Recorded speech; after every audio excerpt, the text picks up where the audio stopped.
Hello and welcome to Frugal Handcrafting. My name is Deb, and today's project I'm going to do a review of a bunny pattern that I found that is totally free, and all the instructions are on the site, and I'm going to give you a link to the site down below.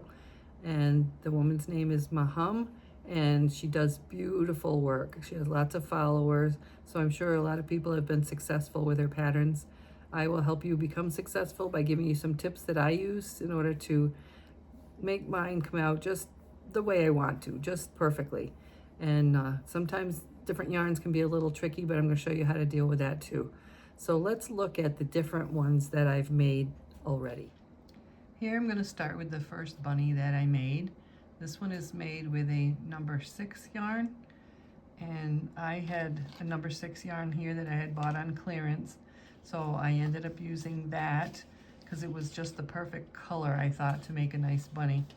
And mine was called Chenille Home Slim, and I'm pretty sure that's discontinued, so if you like it, you'd have to probably look for some substitution for that. And it's 8.8 ounces of yarn, 218 yards for this one. And I just had the yarn at home, so I thought I'm going to give it a try and see how this comes out. I've never done number 6 yarn before, but this one was really not as hard as I thought it might be. I'm going to show you a couple techniques on one of my other videos on how to be successful. Some of the smaller areas were a little bit tricky for me, but I think she came out really cute. I love the number 6 yarn. I've not used it before, but I will definitely be using it again. And the big, long, floppy ears are just adorable. And I was really thrilled with this pattern. I mean, just the way the nose comes out. And I did embroidered eyes on mine. I try to always do the embroidered eyes, but that wasn't really hard to do either. And if you watch my video, I will show you how to do that. But I have a link to her video and her pattern. She does a really nice job of showing you how to make that. So I highly recommend this one. This was my favorite one, and it's still in the running, but I have a couple more that I have made, so I want to show you those. Okay, this is the second bunny that I made, and I loved the way the other one looked with the yarn, and I looked at how much I had left, and I was pretty sure I wouldn't have enough to make another floppy-eared bunny.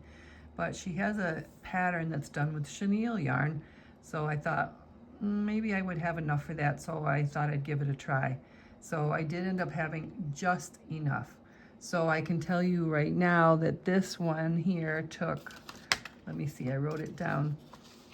This second bunny took 4.8 ounces, and the first bunny, this one here, took 4 ounces. So that was the entire skein, and I maybe had 6 inches left by the time I was done my sewing and everything. So that worked out well. I used the shorter ears in order to accommodate for my lack of yarn, and I thought that came out really cute too. And then she has a pattern for this little envelope here, and I am going to make a card where somebody can put it to someone and sign their name. Be a great Valentine's gift, anytime gift really. And I really think that came out adorable. And as I said, this was intended to be used with chenille yarn, which is a number 5 yarn, which is my favorite. I normally use that yarn a lot. Okay, this is the third bunny that I made, and I intended to make him with floppy ears, but I found that the new skein of white I had was a different shade of white, and you could really tell. So again, I had to use the last little bit of yarn I had in order to make these little short ears, and they are really easy to make, and they don't use a lot of yarn, so that's a really good way to use up some of your scraps for sure. But I really loved this bunny. I think it came out adorable. I think it's right up in there with my new favorite, I think. And I will show you. He sits really well by himself too, which I really like. This is the exact same pattern. So this one here on the left is done with a number 6 yarn, and the one on the right is done with a number 5 yarn. And they really came out a much different size.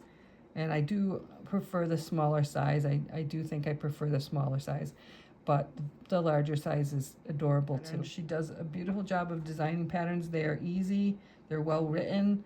They're not something complicated, so beginners can use the pattern, and experienced people will just want it because it's just a gorgeous pattern. So she has a lot of followers, and I can see why. So this one is definitely one of my favorites, but I do love the chenille yarn, and I think I'm going to try doing that one with worsted weight yarn, which would make a slightly smaller bunny, but I have lots of worsted weight yarn, so I am going to try that. And my next make, I think I will do this bunny with the floppy ears. Something about the floppy ears, I just love them. In fact, I had one ear made, and then I found that that wasn't going to work because the yarn was just more of a yellowish tone or something. It just didn't look right. So there you have all three of those bunnies, and you cannot go wrong with this pattern. I love it. It's easy. It's fun to make. You definitely got to give it a try. I would say if it's your first attempt, try it with the number 5 chenille yarn. I found that easier to work with, but they are all adorable, and really you can be successful with any one of these. So there you have my bunny review. I just can't wait to look at her site to see what other beautiful patterns she has. All of these bunnies were made with loops and threads yarn from Michaels. I love that yarn. It's actually just like the one that we used to buy at Joann's. It doesn't shed and doesn't break. Maybe sheds a tiny bit. The thicker one shedded a little bit, but not very much, not a significant amount. So I hope you enjoyed this. Thank you for watching.